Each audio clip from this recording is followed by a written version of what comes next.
Hi everyone, Comic Book Reviewer here. This time doing a review on Teenage Mutant Ninja Turtles, the 1987 series. Now, I watched this when I was a kid in England, but in England it was called Teenage Mutant Hero Turtles due to parent concerns and stuff. Now, the TV series itself was mainly a way to spoof on the comic book series, and it became quite popular, and it spawned 10 seasons. Now, there are differences between this and the comics. Now, in the original comics, Hamato Yoshi had a pet rat, and had a wife called Ten-Shen, who was killed by Shredder. Well, in the TV series, Hamato Yoshi is Splinter, and Ten-Shen isn't used in the series. Reason why not to use the whole women in refrigerators thing. Also, the series itself, you also have Shredder, who is still the leader of Foot Clan, but instead of having foot soldiers, he has robot foot soldiers. Yeah, I guess they didn't want to go too violent on this. Also, the series itself, most of Shredder's plots were mostly based on poor ideas, but most of them seem beneficial. Also, he works for an alien sort of brain-like squid called Krang, who is in a robotic suit.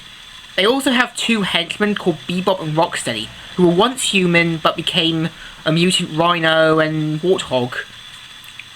With the series themselves, they're teamed up with April and Irma. Now, Irma in the 80s series, if you haven't watched it, looks a bit like one of the Chipettes from Melvin and the Chipmunks, which I've heard about. Also, the series, you also have Vern Thompson, who is sort of like the John Jameson sort of character who blames the Turtles constantly. Even the Turtles fear him. Also, there's another character called Vermin, who reminds me a lot of my younger brother Bradley. Seriously, he does. Also, the series itself, it builds up a lot of good characters and such, like Mutagen Man, Slash, also the Punk Frogs, and other things that are used in the cartoon to create the mutant of the day, or stop a main bad guy who is less known. Also, by season 1 to 8 to 7, it was more goofier, more sort of childish sort of thing. Plus, it was more trying to create a cartoon that was going to be good for kids. Well, the Mirage Comics was more dark, grittier, more close to it. By the time that 2003 series would have used elements from the Mirage Comics. But by the time season 8 to 10 came, it got a lot darker, more grittier. It was called the Action Hour in America. So, it was called the Red Sky episodes. Now, the Red Sky episodes were a more darker way of making more darker, grittier stories. By season 8, you had Shredder and Krang now stranded on Earth.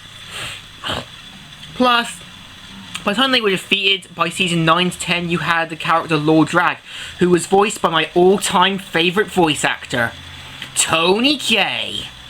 Now, Lord Drag in the series is sort of like the way to make a new villain.